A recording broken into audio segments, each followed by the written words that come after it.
Hello વિદ્યાર્થી મિત્રો, કેમ છો બધા? મજામાં ને? હું અતુલ લોડિયા મારી યુટ્યુબ ચેનલ એટલે કે ઓપન એજ્યુકેશન ક્લાસીસમાં તમારા બધા વિદ્યાર્થી મિત્રોનું હાર્દિક સ્વાગત કરું છું. વિદ્યાર્થી મિત્રો, આજે આપણે ચેપ્ટર નંબર 5 એટલે કે પદાનુક્રમ છે એનો બીજો ભાગ આપણે શીખવાનું છે.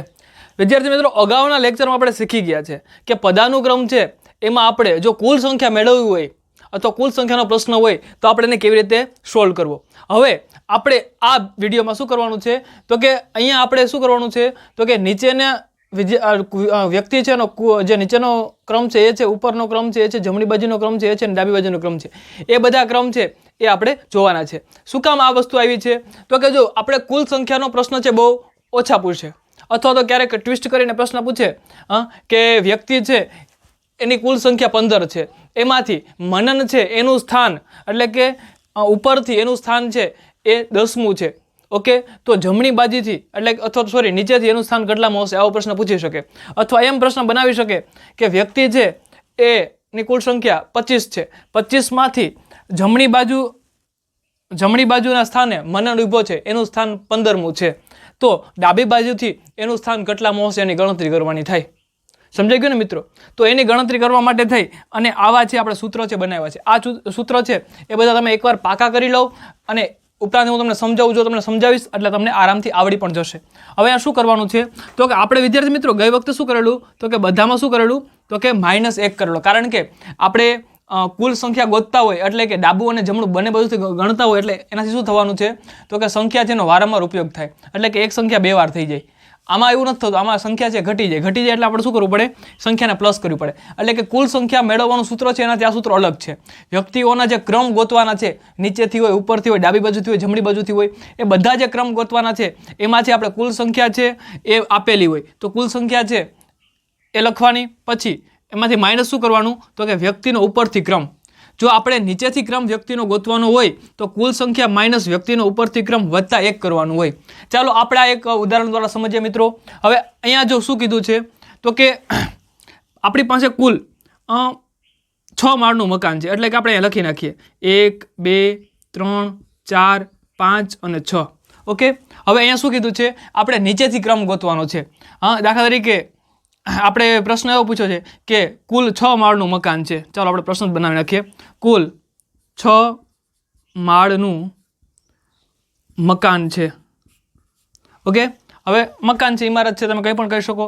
એમાં શું કીધું છે તો કે ઉપરથી એનો ક્રમ ચોથો છે એટલે કે 1 2 3 4 ઉપરથી કેટલામો ક્રમ છે?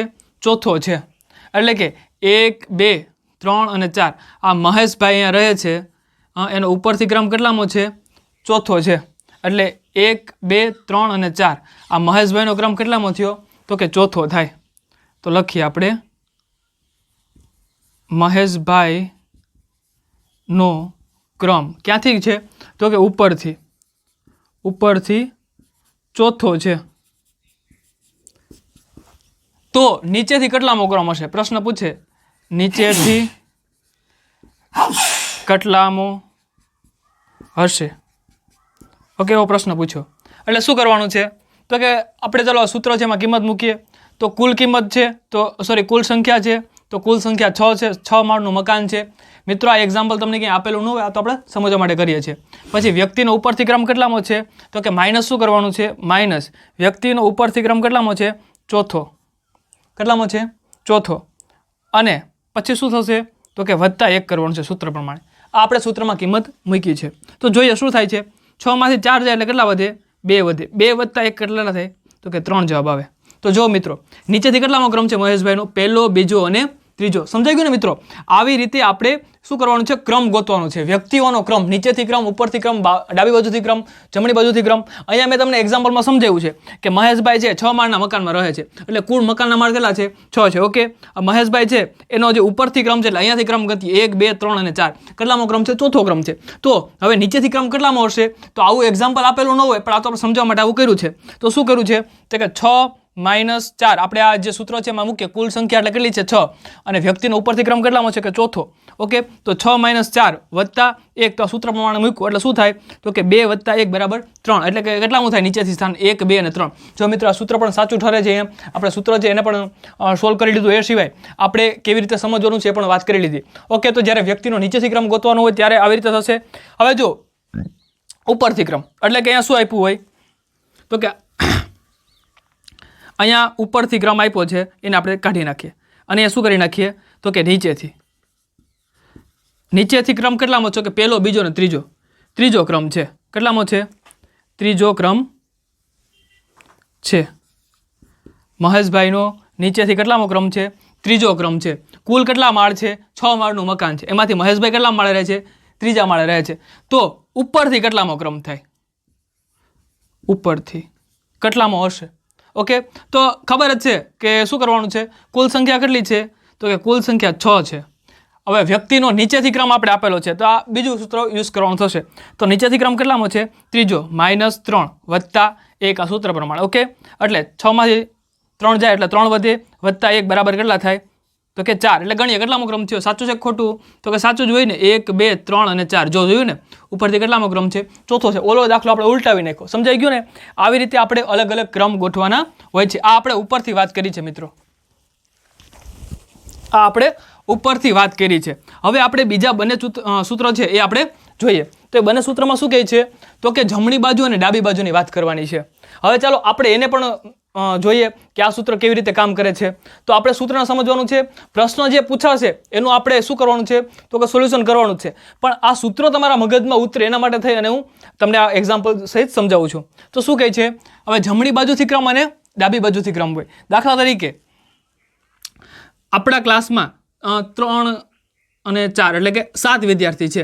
એટલે કે અહીંયા હું વિદ્યાર્થી લખું 1, 2, 3, 4, 5, 6 અને 7. કેટલા વિદ્યાર્થી છે મિત્રો? આ 7 વિદ્યાર્થી છે. જો અહીંયા મેં ઊભા રાખી દીધા એને. ઓકે, આ બધા સર એને પનિશમેન્ટ કરવાના છે એટલે બધાને શું સર આમ સામે ઊભા રાખ્યા. સામે એટલે કેવું થશે? અહીંયા 1 ઊભો હોય, અહીંયા હું 2 છે. એવી રીતે આમ વિદ્યાર્થી છે આડી લાઈનમાં ઊભા છે. ઓકે, તો આવી રીતે આડી લાઈનમાં ઊભા છે. હવે જમણી બાજુ એટલે કે આ બાજુ અને ડાબી બાજુ એટલે કે મારો હાથ ડાબી બાજુ છે એટલે કે આ હાથ. તો હવે એમ પ્રશ્ન પૂછે કે કોઈ વિદ્યાર્થી છે. દાખલા તરીકે અહીંયા આપણે નામ લખીએ વિજય. ઓકે, વિજય. તો એમ પ્રશ્ન પૂછે કે વિજયનું સ્થાન ડાબી બાજુથી ચોથું છે. ચોથું છે ને? જો મિત્રો મારો ડાબો હાથ એટલે કે 1, 2, 3 અને 4. પ્રશ્ન લખીએ આપણે